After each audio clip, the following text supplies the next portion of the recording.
toda a tua verdade, vivendo o extraordinário. E ninguém percebeu isso, né? Porque você se pergunta, mas eu estou vivendo, é pela fé. É pela fé. Não estamos sendo preparados para ver, estamos vivendo o extraordinário de Deus. Você crê nisso? Eu creio nisso. E hoje eu meditava e falei, meu Deus, eu nem expliquei sobre isso, eu já vou explicar. É fé. É o firme fundamento das coisas que não se vê, mas é a certeza do que não se espera. O Senhor tem preparado, formado em nós, o seu caráter, a sua personalidade, tem nos preparado para viver esse extraordinário aqui na Terra. Nós não vamos viver todas as promessas dele depois que ele vier, não, gente. É agora em vida. É aqui na Terra. Então o Senhor tem nos preparado para isso. E eu quero compartilhar com vocês alguns versículos, muitíssimos. Eu vou tentar ler-vos todos, tá bom? Então vamos lá. Falar sobre o extraordinário de Deus é lembrar de algumas pessoas que Deus manifestou o seu poder, trazendo o seu extraordinário. E levou essas pessoas ao reconhecimento de que elas realmente pertenciam a Deus. E fazendo de suas próprias vidas uma demonstração do seu imenso poder na terra. Foi difícil para eu escolher quantos eu queria falar, né? Porque são a Bíblia inteira. Mas eu peguei alguns que vocês conhecem um pouquinho e que eu, pelo menos na minha vida, tiveram umas vidas muito marcadas. E começando agora, você abre Êxodo, capítulo 3, do verso 1 ao verso 10. Êxodo é o segundo livro, tá, gente? Não tem erro de achar. Êxodo, capítulo 3, do verso 1 ao verso 10, é a história de Moisés. Moisés estava andando no rebanho, no seu sogro Jetro, sacerdote de Mídia. Ele levou o rebanho para o lado leste do deserto e chegou perto de Horebe, o monte de Deus. Ali o anjo do Senhor lhe apareceu no meio de uma chama de fogo que saía de uma sarça. Moisés olhou e viu que a sarça estava em chamas, mas o fogo não a consumia a sarça. Ele então disse consigo: vou lá ver de perto essa coisa espantosa, porque queima aquela sarça. Verso 4. Mas vendo o Senhor que ele se aproximava para observar no meio da sarça, o chamou: Moisés, Moisés. Ele respondeu: eis-me aqui. Não se aproxima, continuou Deus. Tire esse povo no Egito e tenho ouvido o seu chamar, o seu clamor, por causa dos seus mestres de obras. Conheço bem o sofrimento do meu povo. Isso, desci para libertar os israelitas das mãos dos egípcios, para levá-los do Egito para uma terra boa e ampla, terra em que existe leite e mel em abundância, e terra dos cananeus, dos heteus, dos fariseus, dos heveus e os jebuseus. Sim, porque o clamor dos filhos de Israel chegou até os meus ouvidos, e tenho visto como os egípcios os estão oprimindo. Agora venha, e eu enviarei ao faraó para tirar o meu povo, para tirar os meus filhos de Israel do Egito. Só até aqui. Porque o resto vem a briga de Moisés com Deus. Eu não vou, eu não posso, quem sou eu? Você já conhece a história. Mas aqui nós podemos ver o Senhor mudando a história. Para quem não sabe, Moisés é israelita também. E quando ele nasceu, sua mãe teve que colocá-lo no rio e entregar para os egípcios. Nasceu. Quem ele era. E quando mostra quem ele era, ali começa a transformação de Moisés. Algo extraordinário. Mostra quem ele era, ali começa a transformação de Moisés. algo extraordinário de Deus começa a acontecer. E para quem já conhece essa história, Moisés se torna lição. O menino vive uma vida assim, ó, até o último dia da sua vida. E o Senhor fez com que se tornasse um exemplo de pode trazer a memória, é o próprio Josué. E eu quero que você abra comigo Josué capítulo 1. É o próprio Josué. E eu quero que você abra comigo Josué capítulo 1. Do verso 1 ao verso 9. Vocês estão entendendo? Até o 9. Para quem não sabe, né? E no verso 1 diz: depois da morte de Moisés, o homem servia ao Senhor. Deus falou ao assistente de Moisés, chamado Josué, filho de Nun. Agora que o meu servo Moisés está morto, você será o novo líder do povo de Israel. Prepare-se para guiar todo este povo na terra, na travessia do Rio Jordão, para entrar na terra que estou dando ao mar. Não tem como viver extraordinário se não viver uma revolução de identidade, de pensamento, de quem você é. Quer viver tudo isso para você? Deixa ele começar a evolução dele em você, porque então você experimentará a grande e poderosa vontade dele, boa, perfeita e agradável. Amém? Josué se deixou se levar. Ele poderia ter dito: quem sou eu? Mas você percebeu que ele estava com medo. Porque quantas vezes eu seja forte, já te disse, seja forte, no final ele repete: já te mandei, seja forte e corajoso. Mas ele teve a força e a coragem que veio. Na nossa caminhada a gente vai precisar de força e coragem, amém? E essa força não é natural, é a força e a coragem que vem do Senhor para nos levar a viver o seu extraordinário. Mateus capítulo 16, verso 8 e verso 19 também fala de um carinha muito importante. Abram aí comigo, porque hoje o show está sonando. Mateus 16, 18 e 19 versículos.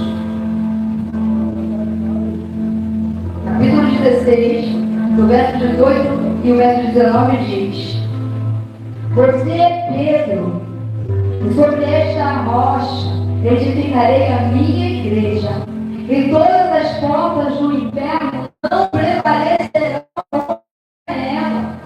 E eu darei a você as chaves do reino dos céus. As coisas que você atar na terra serão atadas no céu, e as coisas que você desatar na terra serão desatadas no céu.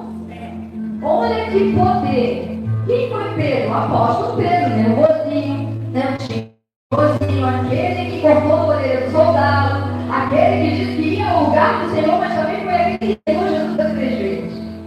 Mas mesmo assim, o Senhor escolheu ele para viver no extraordinário. E foi através do apóstolo Pedro que a igreja nasceu.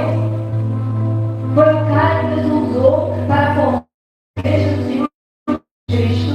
E ele dá uma autoridade para ele nos céus e na terra. O que atar na terra será atado no céu. O que desatar na terra será desatado no céu. Você tem essa chave. Então a igreja do Senhor tem a chave que ata e desata todas as coisas. Amém? E nós hoje vivemos o extraordinário de Deus que começou lá em Pedro. Para a igreja. Para mim, para você. Amém? Eu não posso muito entrar, senão eu tenho que ter algo para falar.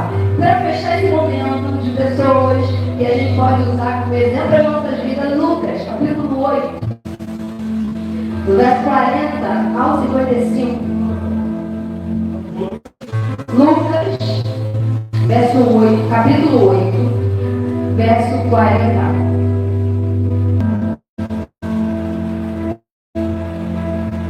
Até o 55.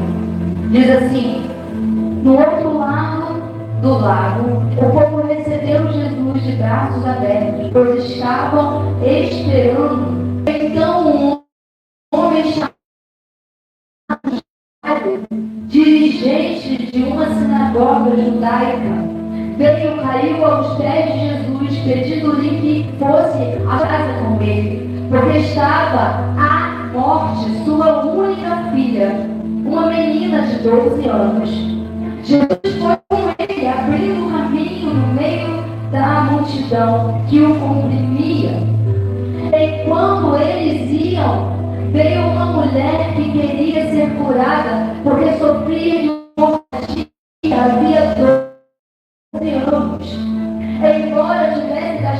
e comer mestres, tudo que tinha, ela não tinha sido curada. Ela veio por trás e tocou com a borda do seu manto. E no mesmo instante a hemorragia parou.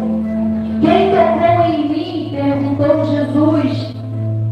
Todos negaram e Pedro disse: Mestre, são tantos os que te juntam em torno do Senhor. Mas Jesus lhe disse: a quem? Alguém tocou em mim, obrigada. Porque eu senti eu senti que saiu o poder de mim. Quando a mulher percebeu que Jesus já sabia, começou a tremer, caiu de joelho diante dele, diante de todo o povo, contou porque tinha tocado nele e como tinha sido curada na hora. Filha, disse Jesus, a sua fé curou você, vai em paz. Enquanto Jesus ainda estava falando com a mulher, chegou um mensageiro da casa de Jairo, dirigente da sinagoga, e disse a Jairo: a sua filha morreu. Não adianta incomodar o mestre agora. Porém, quando Jesus soube o que havia acontecido, disse a Jairo: não tenha medo, apenas confie em mim e ela será curada. Quando eles chegaram à casa de Jairo, Jesus não deixou entrar ninguém no quarto, a não ser Pedro, João e Tiago, e o pai e a mãe da menina. A casa estava cheia de gente, se lamentando e chorando. Porém, ele disse: parem de chorar. Ela não está morta, está apenas dormindo. Isso fez com que zombassem e rissem dele, porque todos sabiam que ela estava morta. Então Jesus tomou pela mão e disse: menina, levante-se, ou Talita cumi. Naquele mesmo instante, a vida dela voltou e logo ficou em pé. Dei alguma coisa para ela comer, disse Jesus.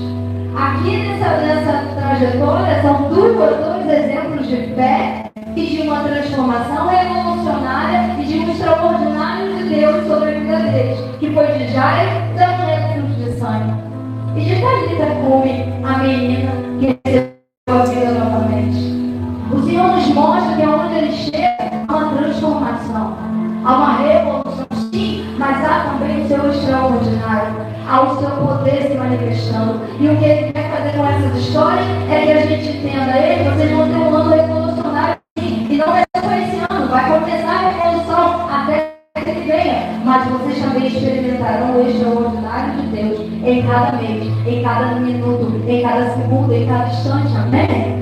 O mesmo Deus que operou no passado é o mesmo Deus que opera hoje. Se você parar para perceber, Jesus estava no meio do caminho e muitas coisas dentro desse contexto faz a gente trazer uma pregação que poderia ficar dentro dela. Começando com Jairo, o chefe da sinagoga, um cara responsável por autoridade e poder, e que precisava a palavra. Mas ele identificou Jesus, reconheceu Jesus, aceitou o poder de Jesus e se prostrou diante daquela soberania, reconhecendo o Filho de Deus. Por isso, prontamente o Senhor olhou para ele, reconheceu quem ele era, mas o atendeu e foi até ele. Segundo, uma mulher que estava sem dignidade. Olha só, nós temos um cara cheio de autoridade, dignidade, poder, e uma mulher que já tinha perdido tudo. Uma filha de 12 anos, uma mulher que sofreu por 12 anos. 12, 24. E o Senhor operou na vida dos dois o mesmo milagre, a mesma felicidade, o mesmo poder. E tirasse fora, mostrando que Ele não veio só para os bons, Ele veio para todos. Aquela mulher era considerada uma imunda, escorraçada no meio social daquele local, porque por 12 anos ela sangrava. Então isso era uma coisa de imundícia para aquele povo. Então ela era escorraçada, tinha perdido todo o seu dinheiro, investiu tudo o que tinha. Ela não tinha mais nada, gente, mais nada. ela postou tudo na orla de um vestido. Mas foi a orla que a salvou ou foi a pedra? Foi a pedra que tocou. Foi a pedra outra história. A nossa fé vai fazer com que a nossa história seja transformada. Amém? Você está ligado? Você está dentro disso? Agora eu começo a pregar, tá? Estou só foram exemplos. Essa palavra extraordinária na Bíblia significa duas coisas: muito grande ou admirável. Então Deus quer nos levar para lugares altos, não é isso que a Bíblia diz, e Ele quer fazer das nossas vidas algo que seja admirável. Quando a gente pega essa história que a gente acabou de dizer, não é admirável ver a história de Moisés, não é admirável ver a história de Pedro, não é admirável ver a história dessa mulher que foi transformada com tanta ousadia e fé, na época qual ela nem poderia ser alguma coisa. É admirável. Mas a sua história de vida também é admirável. A sua trajetória de vida também é admirável. E o Senhor quer fazer isso com a gente, amém? Deus quer que seus filhos vivam tudo o que Ele projetou para cada um de nós viver. Ele tem preparado coisas incríveis para podermos, de experiência própria, vivermos. Ele escolheu fazer de nós o que somos. Hoje, o Espírito Santo tem operado em nosso íntimo o convencimento de que realmente pertencemos a Ele. E tudo que Ele prometeu nos dá, com toda certeza, vamos viver, amém? Ele tem nos preparado para isso.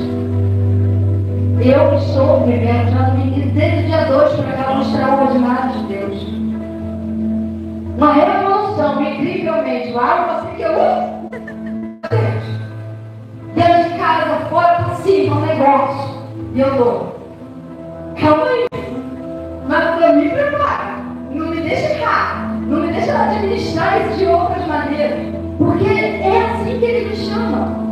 Uma revolução, quando a gente fala de revolução, a gente não pensa nas coisas ruins, mas a revolução traz coisas boas, traz transformação, traz construção, traz algo novo, gente. Então eu não vou ter a revolução que Ele tem para mim, sendo não, eles vêm aqui, quero viver e vou viver, já iniciei vivendo. Amém? E se você quiser, você também vai viver, porque Ele não faz acepção de ninguém. E se Ele trouxe esse nome para nós, é porque nós vamos viver o extraordinário de Deus esse ano. Aleluia! E Efésios, no capítulo 1, eu tenho que ler, no verso 4, uma sequência de Efésios agora, tá? Efésios capítulo 1, do verso 4 ao verso 5, diz assim: muito antes de criar o mundo, Deus nos deixou. Naquela época, Ele decidiu fazer os santos aos seus olhos, sem uma única falta. A nós, que nos encontramos diante dele, compete com seu amor. Seu plano imutável sempre foi adotar-nos em sua própria família, por meio de Jesus Cristo. Pois esse era o seu propósito e sua. Olha o 6.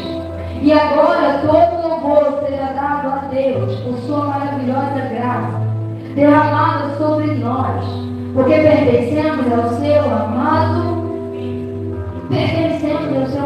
Filho. E por pertencermos ao seu amado Filho, Ele trouxe essa geração, porque a Bíblia relata, e Paulo afirma aqui nesse verso 4, que antes que existisse qualquer coisa, Ele já tinha nos escolhido. Então o extraordinário dele já estava prometido, já estava marcado para cada um de nós viver. A revolução dele já estava ditada por Ele para cada um de nós vivermos, amém? Antes de qualquer coisa, e agora eu quero que você pule uns versículos abaixo. Vamos para o verso 17 do capítulo 1. E vamos ler até o 23.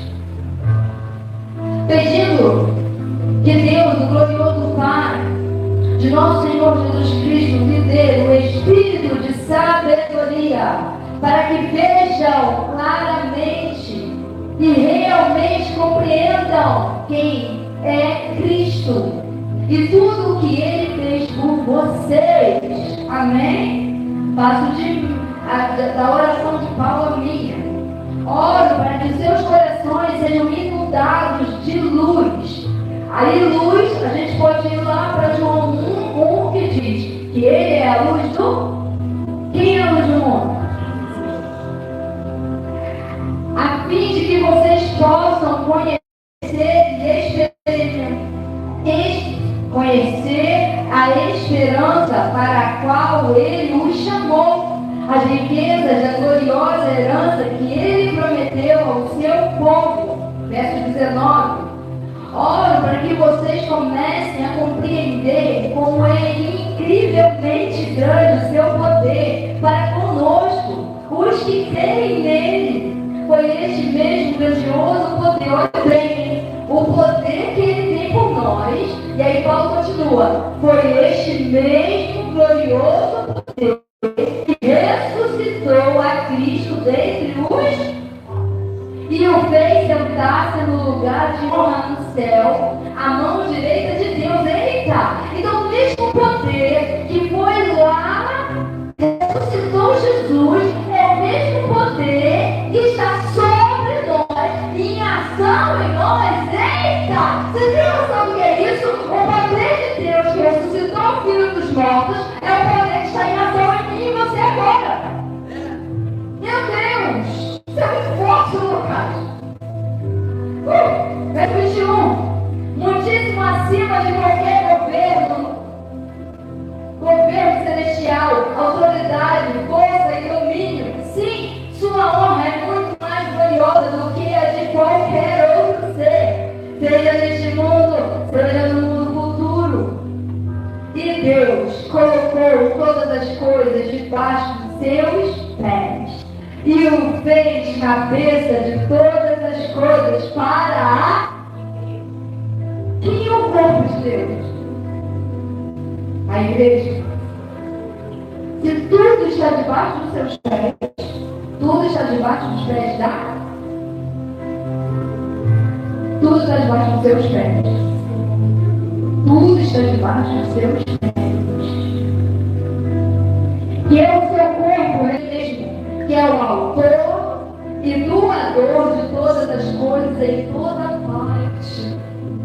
Nós somos aqueles a quem Ele deu a autoridade sobre todas as coisas debaixo dos nossos pés. Está todo o governo que está existencial aí. Você crê nisso? Você crê que você tem o poder e a autoridade de Deus sobre você? Você governa com excelência, amém? E agora pula para o capítulo 3 de Efésios. Capítulo 3 de Efésios, verso 20 e 21. Capítulo 3, verso 20 e 21 diz: agora, a glória seja dada a Deus, que pelo seu grandioso poder, operando em nós, é capaz de fazer muito mais do que jamais osaríamos pedir, ou mesmo imaginar, infinitamente além de nossas mais altas orações, anseios e pensamentos ou esperança. A Ele seja dada para todos sempre, por todas as gerações, na igreja, por meio de Jesus Cristo. Amém? Ele preparou todas as coisas, é muito alto. Não dá para falar, não dá para viver, porque Ele vai te conduzir a viver, mas é muito alto as coisas que o Senhor preparou para nós. Isaías vai dizer que os seus pensamentos são mais altos que os nossos, que os seus pés são mais altos que os nossos. Mas em nenhum momento Ele está dizendo que nós não vamos viver aquilo que Ele projetou para nós. Pelo contrário, viveremos, amém? Tá ligado? Não sei se Ele desperta um pouquinho. Esse ano é o ano que vamos experimentar esse poder com muito mais intensidade. Você crê nisso? Pois todo aquele que creu e se entregou para viver as suas poderosas verdades foram levados a ter experiências incomparáveis com Ele. Todos, até os de hoje. Só não vai viver aqueles que são naturais demais. Só não vai viver aqueles que realmente não querem. Como o Lucas cantou, querem as mãos. Nós queremos os pés. Sabe por que os pés? Porque Maria escolheu sentar aos pés. E sentar aos pés é ouvir do Mestre todo o ensinamento, todo o conhecimento. É receber dele tudo aquilo que ele tem para nós. Então nós queremos os seus pés. Porque estar aos seus pés é receber tudo que ele tem para nós. Amém? As suas mãos já estão sobre nós. A palavra dele que a sua vontade nos alcança. A sua vontade é fazer o bem para nós. Então ele move o céu e tudo a nosso favor. Então as suas mãos nós já temos. Amém? O que nós precisamos é estar aos pés para receber tudo aquilo que ele tem para nós. Então vamos escolher a boa parte, vamos escolher o que esses homens e essas mulheres do passado escolheram, e até hoje nós podemos ver testemunhos de pessoas, vidas que são transformadas, mulheres que ainda têm, ainda são poucos, são raros, mas ainda existe. Eu sou uma, você é uma, ainda existe homens e mulheres valentes nessa terra, que não se dobra, que não cede a outros nem a homens, mas que só se dobra aos pés daquele que as criou. Amém? Você é uma. Você é um. Eu sou. Amém? Poxa. Dá licença. Esses outros estão em Jeremias. Vamos lá comigo. Jeremias capítulo 1, verso 5 ao verso 9.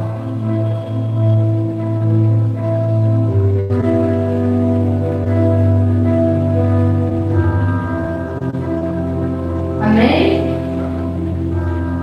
Verso 5 do capítulo 1 de Jeremias, até o verso 9 diz: Eu já conhecia antes de você ser formado no ventre de sua mãe.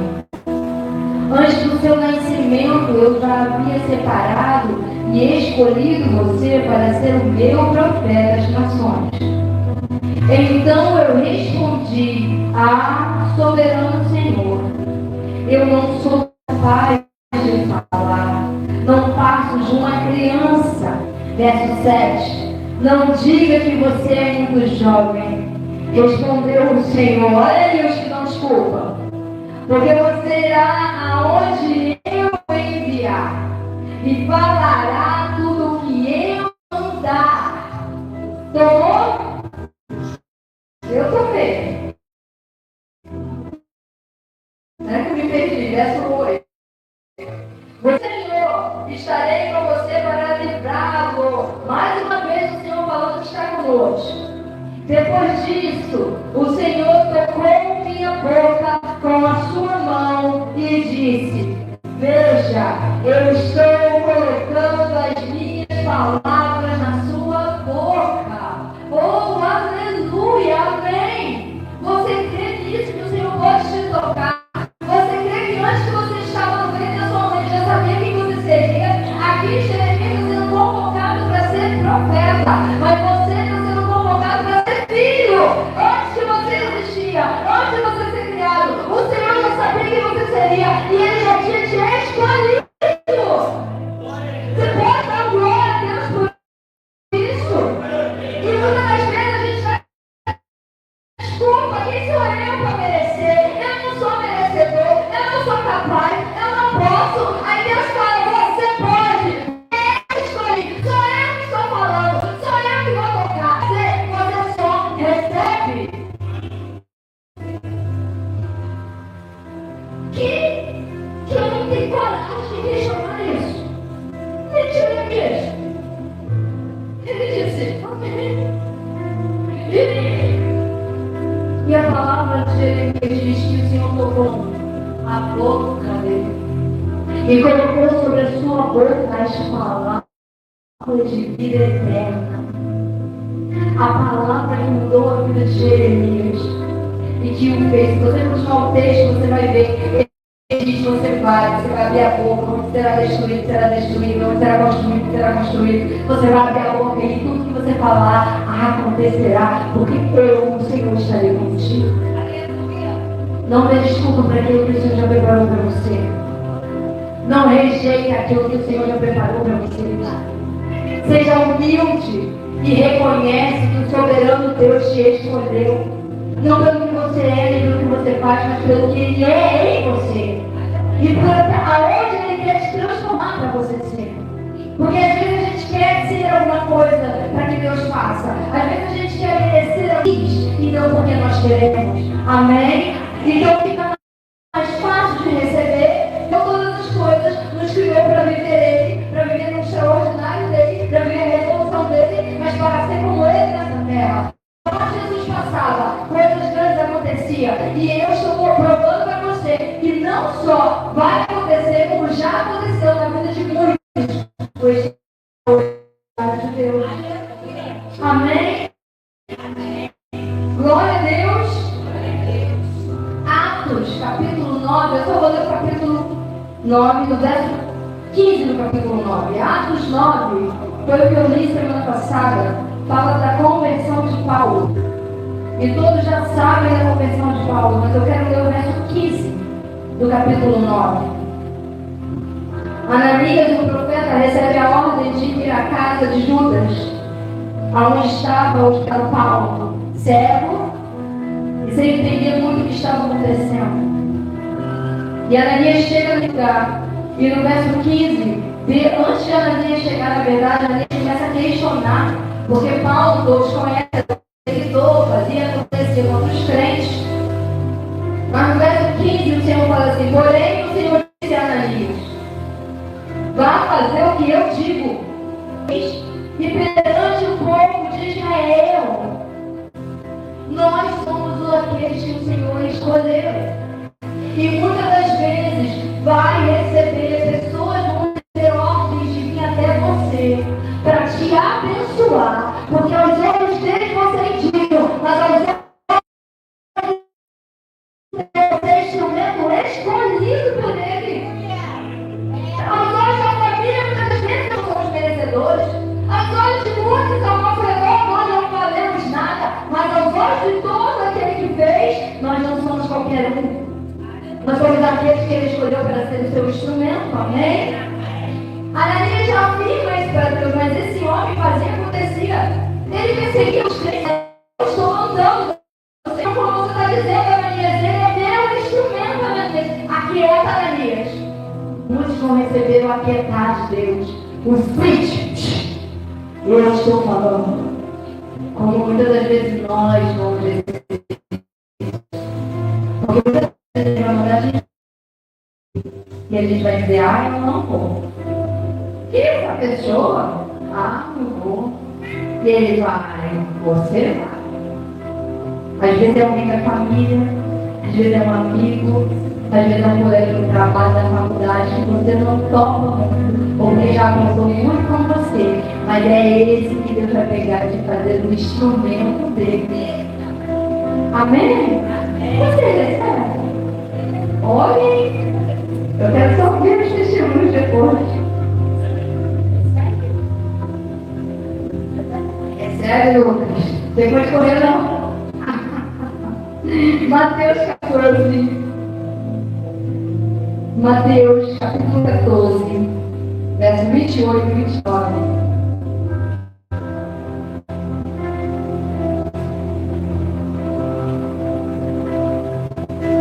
Que diz assim, fala da história de Pedro, um cara de coragem, que andou sobre as águas no mar bravio.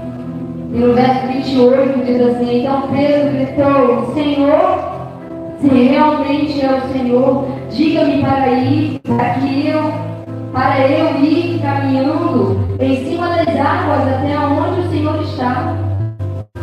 Venha, disse o Senhor.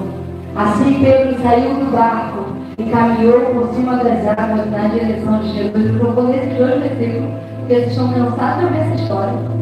Mas essa história aqui, muitos dizem, a própria tradução de algumas dizem, a maioria delas fala que ele tinha pequena fé. Mas o cara teve fé, porque ele foi o único que andou sobre as águas. Então ele teve um momento revolucionário. E não foi uma água tranquila, era uma tempestade.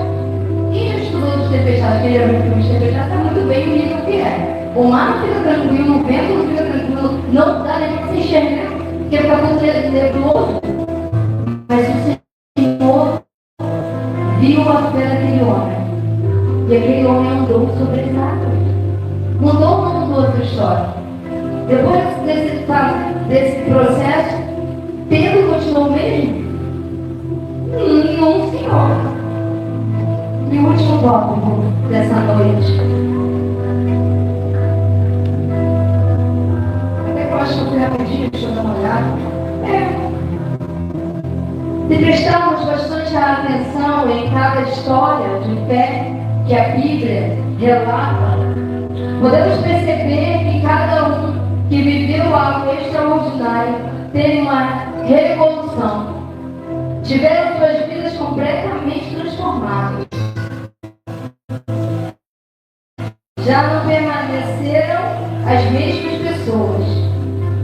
Deus fez nessas vidas a manifestação da sua revolução e os conduziu a viver o extraordinário.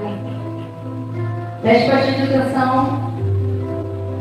O mesmo que Deus fez com todas essas pessoas no passado é o mesmo que eu creio. No dia 24 de dezembro eu fiz uma oração. E eu mudei minha vida naquela oração. E hoje eu já estou vivendo ela tão rapidamente, né? Mas Deus tinha pessoas ousadas na fé, determinadas na fé. Não vou dizer para você que é fácil, porque não é. Não é. Mas é uma determinação.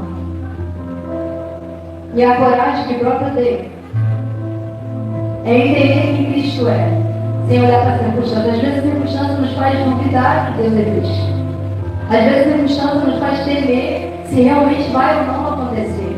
Para de olhar para a circunstância. Olha para Ele. A palavra dele diz que quando os nossos olhos estão nele, nós caminhamos avante, adiante de nós. E não paramos por nada nem por ninguém. Muitas coisas têm acontecido desde novembro para cá conosco. Principalmente comigo. Mas eu vou te dizer uma coisa. Ainda bem que temos o Senhor. Ainda bem. Amém? Porque se eu estou de pé hoje, se eu ainda continuo aqui, olha para você mesmo agora nesse momento. Você está de pé? Quem te mantém de pé? Jesus. Amém? E eu vou ler alguns versículos para a gente finalizar esse momento.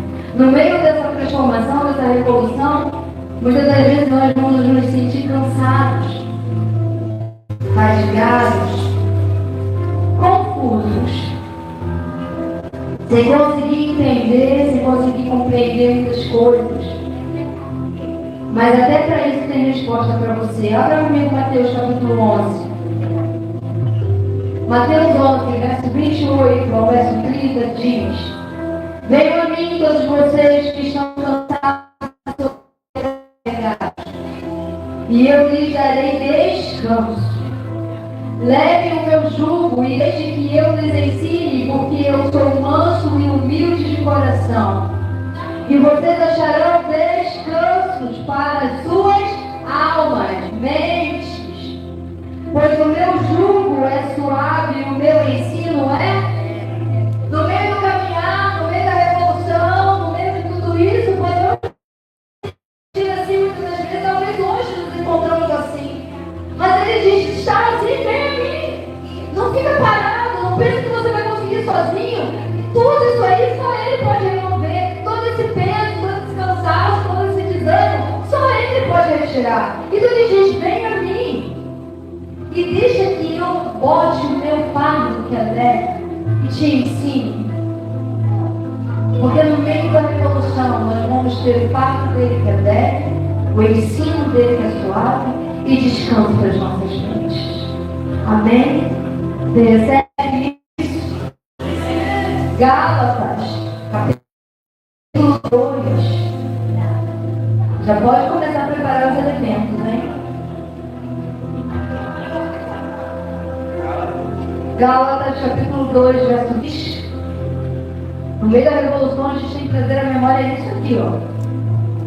Eu já fui crucificado com... Eu próprio não vivo mais, e sim é Cristo quem vive em mim. E a vida genuína que tenho agora dentro desse corpo é resultado da minha fé no Filho de Deus, o qual me amou e a si mesmo se entregou por... No meio da revolução, precisamos entender que há pontos crucificados, que a vida que temos hoje não nos pertence,